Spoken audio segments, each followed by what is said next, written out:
मान्छे हो, इमान्दार मान्छे हो, उसले काम गर्छ भन्ने लाग्छ भने यसमा भोट हाल्नु, लाग्दैन भने नहाल्नु। ल जबरजस्ती गर्दिनँ।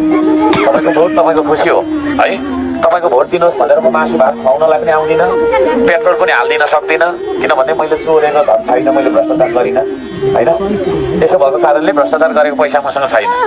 त्यसो भएको कारणले तपाईँहरूलाई ठिक लाग्छ अर्को सन्तान जस्तो मान्छे यो देशमा चाहिन्छ, यो देशको प्रधानमन्त्री होस् भन्ने चाहन्छ भने चुनाव चिन्हमा आठौँमा भोट हाल्नु, लाग्दैन भने नहाल्नु।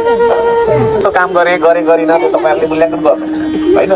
तर म यति भन्छु, इमान्दार भएर मैले तपाईँहरूको सेवा गरेँ, जति सकेको गरेँ, नसकेको पनि कोसिस गरेँ, सकिनँ भनेर छोडेर भागिनँ, कोसिस गरेँ। त्यसो भएको कारणले त्यो खालको मान्छेले यदि यो भत्केको देश बनाओस् भन्ने यदि तपाईँहरूलाई लाग्छ भने चुनाव चिन्ह माटो, यो दुईटा हातमा राखेको माटो चुनाव चिन्हमा हामीलाई भोट हाल्नु होला। तपाईँहरूको मतदाता परिचय पत्र छैन भने पनि ध्यान दिउँ है। अनि भोटर आइडी छ भने हाल्नु होला, छैन भने पनि तपाईँले आफन्त स्थगित भन्नु होला चुनाव चिन्ह माटोमा भोट हाल्नु भनेर है।